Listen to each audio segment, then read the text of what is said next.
আমার অনেক শান্তি লেগেছে। আমার মনে হয়েছে যে এই নির্মল বিনোদনটা আসলে আমরা খুব বেশি দিতে পারি না। তা সেই সুযোগটা যেহেতু এসেছে, আমি আপনাদেরকে রিকোয়েস্ট করবো আপনাদের পরিবারের সবাইকে এনে আপনারা ছবিটা দেখবেন। আর আরেকটা ব্যাপার হচ্ছে, এটা কিন্তু একটা নতুন ঘরানার ছবি, মানে এই ধরনের গল্প নিয়ে খুব বেশি ছবি হয়নি। তা সেই জায়গা থেকে আমি মনে করি বাংলাদেশে বিভিন্ন ধরনের গল্প নিয়ে বিভিন্ন ধরনের ছবি হবে, কারণ অনেক ধরনের দর্শক আমাদের আছে। তারা এক একজনের রুচি এক এক রকম, তারা দেখতে চায় এক এক ধরনের ছবি। তা আমি মনে করি সব ধরনের ছবিকেই আসলে পৃষ্ঠপোষকতা দেওয়া উচিত, এবং সেটা আপনাদের মাধ্যমেই।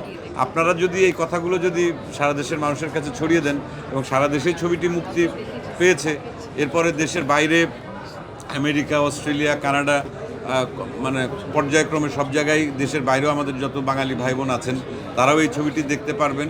এবং সবাই যদি তাদের পরিবার নিয়ে এসে এই ছবিটি দেখেন, তাহলে ভবিষ্যতে আমরা আরও ভালো ভালো ছবি করতে পারবো।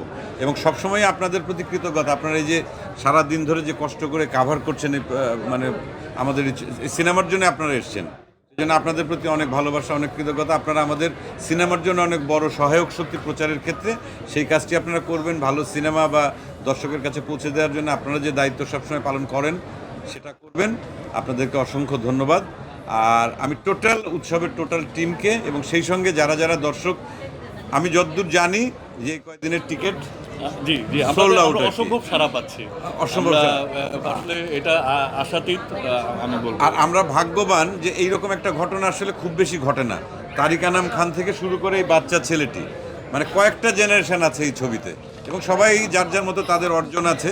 কিন্তু শুধুমাত্র দর্শকের জন্য আমরা আবার তানিমের ডিরেকশন আমরা এক হয়েছি, শুধুমাত্র আপনাদেরকে বিনোদন দেওয়ার জন্য।